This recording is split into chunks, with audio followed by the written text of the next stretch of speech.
What's up, ladies and gentlemen? I'm Cody Campbell with High Ground Gaming, and today we are doing a VALORANT Duelist guide. We're going to talk about the top 3 most important things to do as a duelist, the top 3 things to avoid doing, and we're going to go through tips and tricks for each individual duelist. What would you all do without me?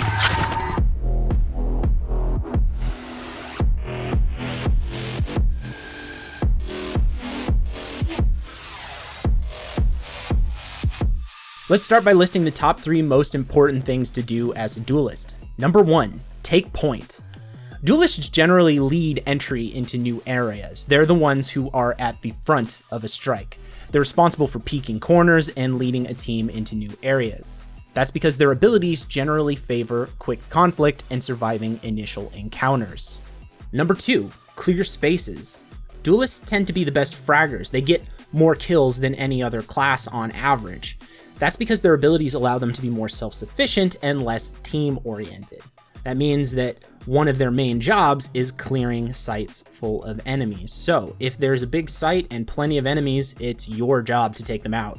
Number 3, play mid on defense. The duelist class isn't great for holding a site, at least not by themselves. You do pretty alright if there's another class there with you.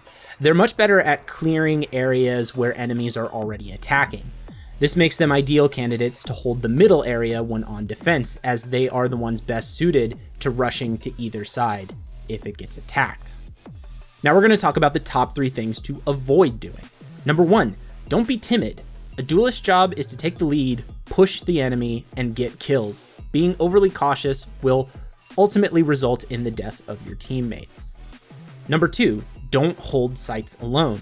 We talked about this a little bit, but duelists aren't equipped for stalling enemy pushes or holding multiple points of entry. Other classes have more utilities, like Killjoy's turret, that allow them to hold a space alone and buy time until reinforcements arrive. Number 3, don't bait teammates. Baiting teammates is when you sort of get them to peek a corner and they end up getting killed, and then you use that information to tell where your enemies are. This one feels like it shouldn't even have to be said, but unfortunately, this is something that people do a lot, especially when they think they're the best person on their team and they need to sacrifice their teammates to carry for the win. Not only is this kind of a jerk move, it actually does more harm than good and just sort of makes you a teammate that people don't want to play with. Moving on to the tips and tricks section, we're going to start off with Jett. As Jett, you should use the operator whenever possible. Her dash abilities make it easy to go in, get quick kills, and get out. Her updraft ability also makes it easy for her to hold positions that people wouldn't expect by getting up at angles that most characters can't reach. Jett should generally use her smokes to push in and her dash to escape. When you use your dash to get in, a lot of times you'll find yourself in a situation that you can't get out of. Also, players should save their knives for save rounds, where you can't afford to buy rifles. That'll give you an advantage over anybody else who's just using pistols. Now onto Reyna. Players should remember to play aggressively when they play Reyna.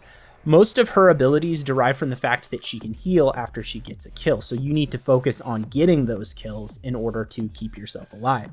Blind corners before pushing, and use heal after every 1v1 fight. When you find yourself fighting 2 opponents, though, you should kill one and then use her dismiss ability to get away rather than trying to push for 2. On to Phoenix. A good trick for Phoenix is to throw mollies in doorways so that you can heal and hold at the same time, since most of Phoenix's abilities actually heal him. This will make it hard for enemies to pass through, because not only will they have a hard time killing you while you're healing, the molly will damage them if they try and run past. Most people use Phoenix's flash to flash in the direction that they're running. His flash can either flash to the right or to the left, so if you're turning right, you usually flash to the right.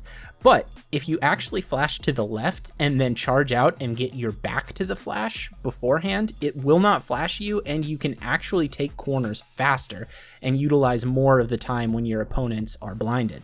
You can also use Phoenix's wall to create flash points when there aren't any corners. This is really useful in big, wide open areas or sites. Phoenix's resurrection ultimate ability allows him to come back after being killed. You should use this when pushing a site and not to defend, because a lot of the times when you try to use it to defend a site, you won't end up being killed, and then you will have wasted your ultimate ability. On to Raze.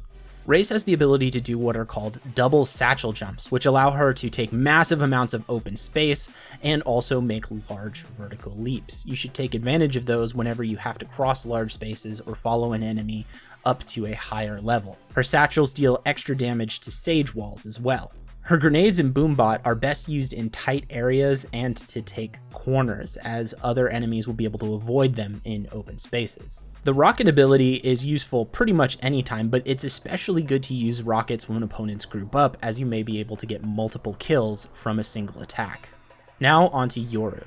Yoru is a little bit tricky. In a lot of ways, he's the worst duelist in the game because a lot of his moves don't really fit a duelist's role, so some of the tips and tricks for him don't exactly fit with our important things to do or things to avoid doing. But there are some ways that you can play Yoru well. First of all, send your teleport where your team is going, and then check the mid region or the opposite site to try and get a pick before teleporting back to your team. That can be really handy for getting an early kill. You can use Yoru's fake footsteps to try and fake a push on one site while your team goes to the other, which is also handy. When you're on defense, set Yoru's teleport on one site and then hold on the other. That way you can be at whichever site is being attacked right away. His ultimate ability isn't really useful for a lot of duelist purposes, but one of the best ways to use dimensional drift is to push onto a site where you know enemies are and ping them for your teammates to kill later. That's going to do it for us today though, folks. Go ahead and drop down in the comments and let us know if you liked the video. We're thinking about doing more of these for all the other classes as well, so leave a comment and let us know whether or not that's something you'd like to see. For now, be sure to like, subscribe, and we'll catch you next time. Thanks for watching. Happy gaming.